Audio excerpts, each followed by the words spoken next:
এসেছো বাবা, খুব ভালো হয়েছে। আমি আর এখানে থাকতে পারবো না। বিনয়ের সঙ্গে বিয়ে করে আমি খুব ভুল করেছি। প্রথম যেদিন এসেছিলাম সেদিনই আমি বুঝতে পেরেছিলাম তুই কত কষ্টে আছিস। বিনয়কে বলেছিলাম শহরে জমি কিনতে, কিন্তু জমি কিনতে পারলো না। জমি কিনলে আমি বাড়ি করে দিতাম। বাবা, এখন তো সন্ধে হয়ে গেছে। আজকে রাতটা থাকো, কাল সকালে চলে যাব। অনেকটা পথ তো যেতে হবে। না না, এখানে কোথায় থাকবো? আমার পক্ষে এখানে থাকা সম্ভব না। বাবা, আপনি আগে থেকে খবর দিয়ে আসলে খুবই ভালো হতো। আমি অফিস থেকে আসার সময় বাজার করে নিয়ে আসতাম। তুমি এসেছো, খুব ভালো হয়েছে। আমি বাবার সঙ্গে চলে যাচ্ছি।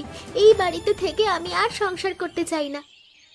চলে যাবে মানে কি? মানে এখানে তুমি তো ভালোই আছো। হ্যাঁ, আমার ঘরটা তেমন ভালো না, কিন্তু কিন্তু আমাকে একটা বছর সময় দিলে নতুন বাড়ি করতে পারবো। একটা বছর? বাবা, তোমাকে এত সময় দিতে পারবো না। তুমি এতদিন ধরে চাকরি করছো বটে, কিন্তু কিছুই তো করতে পারোনি। বাবা, অনু আপনার একমাত্র মেয়ে। হিসাব মতে আপনার সম্পত্তি সব অনুর পাওয়ার কথা। আপনি তো অনুকে বিয়ের পর কিছুই দেননি। দেব না এই কথা তো বলিনি। আমি তো বললাম শহরে জমি কিনলে বাড়ি করে দেব। অনুমা, এত কথা বলে কাজ নেই। তুই চল আমার সাথে।